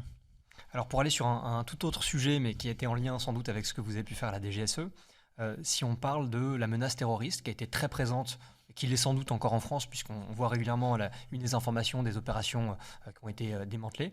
Bon, je ne vais pas vous demander le niveau de risque actuellement, mais voilà, c'est forcément quelque chose qui est toujours résurgent. Comment est-ce qu'on peut appréhender le risque actuel? Non, mais nous, la France, actuellement, en plus, on est en plein juste avant les Jeux Olympiques. Et donc, à chaque fois, c'est un cauchemar pour un service de renseignement. Une exposition médiatique de cette sorte. Je me souviens des Britanniques dont on a beaucoup parlé. Quand il y a eu les Jeux de Londres, eh bien, ils voulaient faire beaucoup d'efforts. Ils s'étaient dit, tiens, le terroriste, ça va un peu mieux. Et donc, c'est un peu plus contrôlé. Bon, les choses ont changé. Hein. Donc on va faire beaucoup de Chine, mais on ne peut pas le faire maintenant parce que là, on a les Jeux Olympiques. Et donc c'est tous les services qui sont obnubilés par cette menace-là. Et donc en ce moment, tous les services français sont la tête sous l'eau et ne comptent pas leurs heures et en faisant au maximum pour déjouer tout ce qui peut être déjoué. Donc là, dans ces moments-là, un focus particulier, quoi, lié à très, l'événement. ouais, plus que particulier. Et peut-être que la désignation du nouveau directeur général de la DGSE procède de cet esprit-là, peut-être ça va peut-être jusque-là, parce que lui c'est un ancien de la DCRI, et donc qui était l'ancêtre de la DGSI. La DGSI, voilà. Oui. Donc, et puis d'ailleurs, je me trompe, la DCRI c'est DGSI, il était directeur de la DGSI à l'époque, elle avait déjà changé de nom. D'accord. Et donc on a un directeur général DGSI qui devient en plus le DGSE. Donc du coup, il a vraiment les deux outils à sa main, il connaît les méthodes de la DGSI, et il voit les synergies qu'il peut y avoir entre les deux services. Et je pense que pour la sécurité des Jeux Olympiques, c'est malin, en tout cas du pouvoir actuel, d'avoir mis cet homme qui est jeune, qui est dynamique, et qui a dans sa main, qui sait parfaitement comment fonctionnent les deux outils. Oui, puis qui doit avoir des connivences aussi avec la personne côté DGSI, et donc forcément des relations qui n'ont pas toujours été au beau fixe, et une forme de concurrence entre les services, mais là qui serait plus propice au partage d'informations. Oui, alors la concurrence entre services, il y en a toujours un petit peu eu, mais depuis les attentats de Paris, je tiens à vous dire qu'en contre-terrorisme, il n'y a pas l'épaisseur d'une page de papier. Ouais. Donc évidemment, dès qu'il y a un renseignement sur un Français impliqué dans un attentat ou sur des menaces sur la France, c'est transmis immédiatement à la DGSI, ce qui n'était pas forcément le cas avant les attentats. Et là, maintenant, c'est systématiquement, il y a la coopération. On ne va pas s'amuser à se faire des cachotteries, là. C'est plus l'enjeu. Alors justement, vous parliez de ce nouveau responsable, et tout à l'heure, on a très brièvement esquissé les contours de la réforme de la DGSE. Est-ce que vous pouvez nous en parler? Qu'est-ce qui a nécessité le fait qu'on revoie l'organisation de notre agence de renseignement, et pourquoi est-ce qu'elle est plus efficace aujourd'hui? Alors, elle a fait exploser en fait une direction qui existait avant, dans laquelle j'ai travaillé, c'était la direction du renseignement. Et la direction du renseignement, tout passait par elle. C'était la direction de l'analyse qui récupérait les renseignements humains, mais les renseignements techniques également. Et donc, c'était à la tête de cette direction du renseignement, c'était un directeur comme les autres, comme le directeur technique, et donc comme le directeur des opérations, et au même niveau. Et alors qu'il avait une place plus au-dessus. Mais donc, il avait du mal à légitimer ses ordres. Donc, il y avait des chicayas entre les directeurs, entre les directions, et c'était pas fluide. Et donc, dis-moi qui te note, je te dirais qui est ton chef dans les organisations un peu compliquées. Et donc là maintenant, on a un travail en maison, avec des maisons thématiques. Et à l'intérieur de ces maisons, on y met du personnel technique, du personnel humain. Donc c'est vraiment tout le monde maintenant dans ces maisons-là. Et quand vous dites maison, c'est par exemple le bureau Chine, le bureau Syrie, le bureau, etc. Exactement. Voilà, okay. Des bureaux thématiques. Il y en a 7. Ce qui rend plus simple le fait de cloisonner aussi l'information, mais en même temps de mieux la partager dans le bureau. Dans la maison, elle est pratiquement décloisonnée, totalement. Donc c'est des choses très réactives. Et moi, dans mon ancien secteur, quand je faisais du renseignement à Mortier, j'étais responsable d'une centaine de personnes. J'avais des personnels techniques, mais c'était balbutiant, c'était pas assez. Qui était presque en support, mais pas pleinement intégré. Voilà. Et là maintenant, moi je serais en situation, je note le personnel technique. Ouais. Et en plus, mon interlocuteur technique, c'est pas un sous-officier qui soit bon ou non, etc. Là, c'est un ingénieur technique, un type retaillé. Et les effectifs ont été multipliés dans ces maisons, ont été multipliés par 3 ou 4, ça dépend. Et pareil pour les personnels techniques. Donc ça devient des grosses machines de guerre dirigé vers un seul objectif qui est l'objectif sur la Chine, sur la Russie ou autre. Finalement, on a presque l'impression que la DGSE s'est transformée comme une grosse structure, une grosse boîte du CAC 40, s'agiliserait un petit peu, on le voit dans l'informatique, avec des équipes qui sont pluridisciplinaires, qui intègrent toutes les compétences, qui sont du coup beaucoup plus agiles et qui ont moins de strates ou de problématiques pour transmettre l'information et prendre des décisions efficaces. Oui, absolument. Et puis ces gens, ces responsables de maison, en plus, sont en contact, ont l'autorisation maintenant d'aller voir les responsables politiques. Ils peuvent, alors qu'avant, c'était on partageait pas le secret, ou les subordonnés, on les voyait pas. Eux, ils sont au contact de la matière, et en plus maintenant au contact des gens à qui ils délivrent le renseignement. Et puis ils sont en contact direct, sans strate intermédiaire, du directeur général. Donc quand il y a des ordres qui descendent, ils descendent tout de suite, ils sont dans le cœur du réacteur, tout de suite. Oui, donc on a vraiment un bureau thématique, et en fait, ce bureau thématique peut tout traiter par rapport à sa problématique. C'est ça. Et puis il est directement, ce bureau thématique, le chef est directement au contact du directeur général, qui lui-même est au contact du président. Et voilà, donc ça va beaucoup plus vite. Je suis persuadé que ça va donner beaucoup plus d'efficacité. Et justement, ça a été une inspiration d'autres types de services, des Américains notamment, ou c'est simplement ça a été fait en bonne intelligence à travers des personnes qui se sont dit comment on peut améliorer le fonctionnement? Il y a une équipe ad hoc qui s'est montée avec des gens, j'en connais une partie, qui sont des gens qui ont le sens de l'État, chevillés au corps. Donc c'est vraiment des gens qui essaient vraiment de faire avancer les choses dans le bon terme et qui ont eu du temps. C'est le directeur général de l'époque, M. Bernard Rémier, qui a essayé de lancer ça, d'accompagner ça, et qui a laissé du temps à ses équipes de faire ça. Donc ils sont allés voir partout ailleurs ce qui se faisait, ce qu'on faisait déjà. Parfois en France aussi, on faisait des équipes déjà ad hoc comme ça. Quand il y a une crise d'otages, on va mettre une salle de situation, une salle de crise, comme on voit au Bureau des légendes, avec les horaires, les horloges dans chaque place, les punaises et les cartes, etc. Et on met des techniques, différents dossiers thématiques annexes, connexes, et on les met tous ensemble et on les fait travailler pour libérer l'otage. Et là, on voit que en mode crise, ça fonctionne très bien. Donc on a fait ce mode crise et on l'a dupliqué à tout le temps, quoi. H24, on travaille comme ça. Donc la DGSE est presque un précurseur dans le fonctionnement des administrations publiques, où on critique beaucoup parfois le rôle de l'administration, la bureaucratie. Oui, mais en tout cas, moi je trouve ça audacieux d'avoir fait une réforme aussi forte. Quand j'ai fait cette vidéo sur YouTube, j'ai pas mal d'abonnés qui ont dit « Ah, c'est formidable, on aimerait que toutes nos administrations se réforment aussi vite ». Bon, alors après, je sais pas dedans complètement.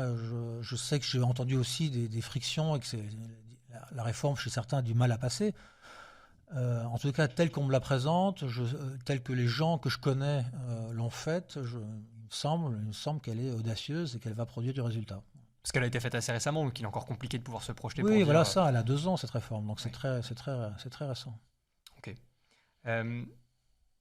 On en parlait un petit peu tout à l'heure sur l'échange et la communication des différents services. Est-ce qu'on pourrait imaginer à terme la création d'un service de renseignement européen ? Alors moi personnellement j'y crois pas beaucoup parce que le problème du renseignement c'est les intérêts nationaux. C'est les intérêts nationaux d'une part, et plus le renseignement est partagé, moins c'est du renseignement, c'est l'information en fait. Voilà, ça devient de l'information. Si on est 27 à savoir, c'est moins efficace que 2 ou 3. Et donc en renseignement on aime bien faire du bilatéral. Oui. Je te donne ça. Donc par structure. En plus, les intérêts nationaux diffèrent. Il faudrait créer un service de renseignement. Mais on pourrait imaginer... Ou alors un centre supranational qui permettrait une collaboration plus forte entre les services européens. Voilà. En tout cas, c'est contre la culture. Ça ne marche pas. On n'y croit pas. On a fait quelques structures européennes, mais qui ne marchent pas parce que les États qui n'ont pas envie de donner leurs meilleurs renseignements à ce pot commun. Mais il suffit d'une volonté politique pour changer les choses. Ce qui pourrait être le cas sur un sujet particulier, si par exemple on regarde la lutte contre le narcotrafic notamment, on voit qu'il y a eu une enquête sénatoriale assez récemment avec pas mal de propositions. Et on pourrait se dire sur des sujets qui en fait touchent absolument tout le monde, que ce soit le terrorisme ou autre, comment faire en sorte que l'information soit mieux traitée à un échelon supranational. Oui, alors après il faut essayer de ne pas trop dupliquer les moyens parce qu'ensuite on perd en efficacité. Mais on peut très bien imaginer des passerelles, et des bases de données qui affluent sur un centre et qu'on traite ensemble. Il faudrait choisir. Ça peut se faire et ça pourra se faire et ça se fera. Il faut une volonté politique de le faire. Il faut trouver une thématique qui intéresse. Alors, si la lutte contre la Russie devient un conflit prioritaire et on voit des attaques du GRU notamment, enfin des attaques régulières contre nos institutions, nos intérêts, on pourrait imaginer une maison Russie européenne. Pourquoi pas ? Oui, ok. Ça aurait un sens. Mais après, c'est ça, le renseignement, c'est long, c'est c'est procédurier, donc pour que ça soit efficace, il faut que 5-6 ans. Donc, faut que la menace russe, elle soit certaine dans les 10-20 ans qui viennent. Et donc là, faisons de maison Russie européenne, pourquoi pas. Alors justement, pour contrer cette menace, on voit que les États-Unis, on l'a dit, sont très forts parce qu'ils ont énormément de moyens. Ils ont créé aussi un fonds d'investissement qui est adossé à la CIA, qui a investi à l'époque notamment dans Palantir pour traiter énormément d'informations. On a plein de startups françaises dans la défense tech, comme on l'appelle, qui sont extrêmement performantes. Je pense notamment à Préligence sur de l'IA autour d'images satellitaires. Il y a plein de pépites. Quelle est votre image sur finalement le rôle entre ces startups qui ont finalement des capacités très agiles, qui sont pointe de la technologie, on peut penser aussi à Mistral sur l'intelligence artificielle, et finalement les services? Ouais, alors pour essayer de trouver une synergie entre ces startups, ce serait un chantier énorme. Et pourquoi pas, c'est une belle idée. C'est pour ça que c'est bien de mettre de la jeunesse avec des idées et pourquoi pas poursuivre une idée et la mettre en œuvre. Ensuite, bon, c'est des process qui prennent du temps.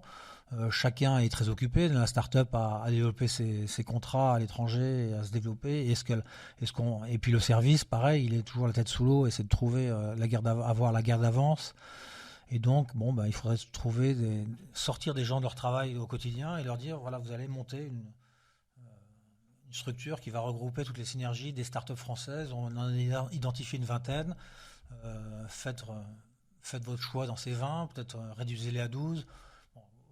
C'est une grosse machine que vous me proposez là, mais pourquoi pas, hein, ce que fait les États-Unis, c'est qu'ils investissent pour pousser des boîtes qui ont des technologies ou qui font de l'expérimentation sur des sujets assez stratégiques. Bon, tous les acteurs de la défense le font déjà, hein, que ce soit Thales, Dassault, Safran, évidemment, comme n'importe quel gros groupe qui aurait un incubateur de start-up ou qui investirait en joint ventures, mais notamment Préligence, qui affiche le fait de pouvoir travailler avec des services, j'imagine qu'ils soient français potentiellement.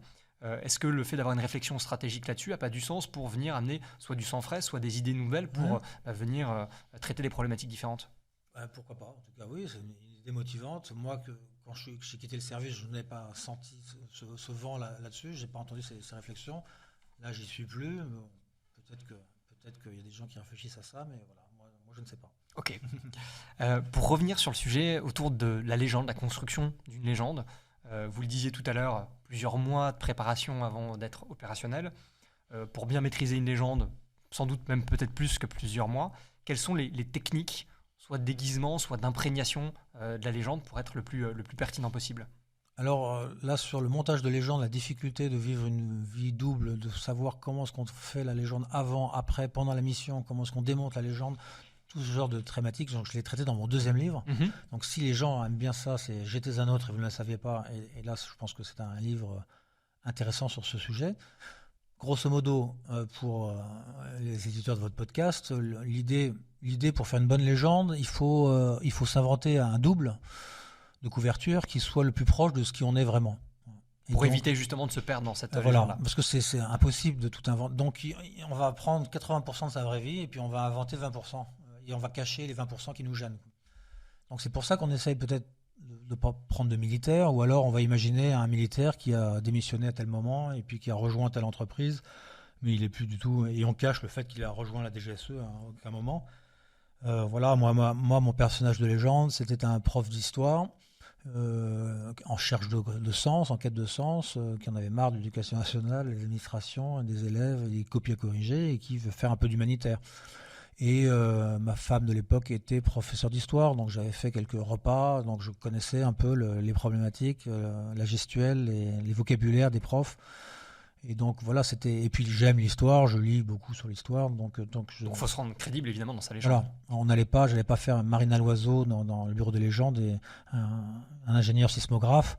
Là, j'aurais eu des trous dans ma couverture, ça n'aurait pas été très crédible. Voilà. On n'apprend pas à devenir ingénieur polytechnicien spécialisé dans un domaine du jour au lendemain. Donc une légende, ça proche de nos compétences techniques et puis est proche moralement et intellectuellement et socialement.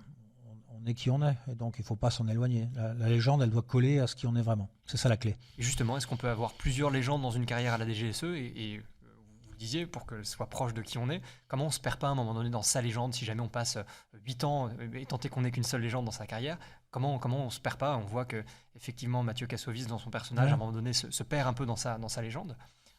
Comment ça fonctionne psychologiquement? Il faut effectivement avoir des gens derrière qui sont vraiment très présents et qui comprennent ce qui se passe de l'autre côté du miroir. Ouais, dans la série de BDL, dans le premier épisode, je pense qu'on a une scène qui est importante dans la vraie vie d'un officier sous légende. Il parle à son officier contrôleur en visio. Et c'est les seuls moments de respiration dans sa mission. Il est infiltré sur le terrain, il est sous sa fausse légende, sous son faux nom. Et enfin, il peut parler à son officier contrôleur de qui il est vraiment, et de quelle est sa mission, quelles sont ses difficultés du moment. Et là, dans l'épisode, on voit qu'il ment à son officier contrôleur. Donc, immédiatement, en moi, le professionnel, je dis, tiens, ce type-là, Pas fiable. pas fiable. Déjà, moi, je vire, évidemment, le service, M. Kossovitz, il est viré immédiatement, Bien sûr. dès la fin du premier épisode, parce qu'il n'est pas rattrapable, il est trop instable. Et donc, la difficulté, elle est là. Et moi, j'ai eu un camarade qui a eu une histoire, je ne sais pas si elle est tellement connue, cette histoire, mais quelqu'un qui était un ancien du service action et qui a, en mission, connu l'amour, sincère, je pense. Et il est rentré en France alors qu'il travaillait sous légende, sous un faux nom. Il est rentré en France avec sa compagne, et sans le dire au service. Donc finalement, l'histoire de Kassovitz et du bureau de légende, elle a un pendant réel. Je ne pense pas que Éric Rochon connaissait cette histoire. Après, on dit souvent que la réalité dépasse la fiction. Ouais, là, en l'occurrence, ça a été le cas. Et donc, ensuite, il a fini par détecter, et puis donc, on l'a viré du service, parce qu'évidemment, il y avait rupture de confiance absolue. Ouais, ok. C'était pas forcément dangereux pour le service, parce que je pense pas qu'il ait trahi plus que ça le service. Il n'a pas donné du renseignement. C'était finalement le personnage de Mathieu Kassovitz, c'est encore plus dangereux parce que lui, il donne du renseignement. Il coopère avec les Américains ouvertement pour sauver sa copine syrienne. Là, c'était pas le cas. C'était une histoire d'amour non déclarée. Alors, on a vu dans la presse récemment, le prénom qui devait être sans doute changé avec la première lettre du nom de famille, mais des agents français qui ont été mis en examen pour défection au service étranger. Est-ce que vous avez eu vent de ces histoires-là? Avec les Chinois, par exemple? Non. Oui, c'est ça. Oui, bien sûr, j'ai eu vent. L'histoire est connue maintenant, elle a été jugée. Et je sais que le service en a une part de responsabilité qu'elle assume. C'est-à-dire que le premier officier qui a trahi pour les Chinois, il a recruté ensuite le deuxième. Donc il y a eu 2 traîtres, mais c'est un premier.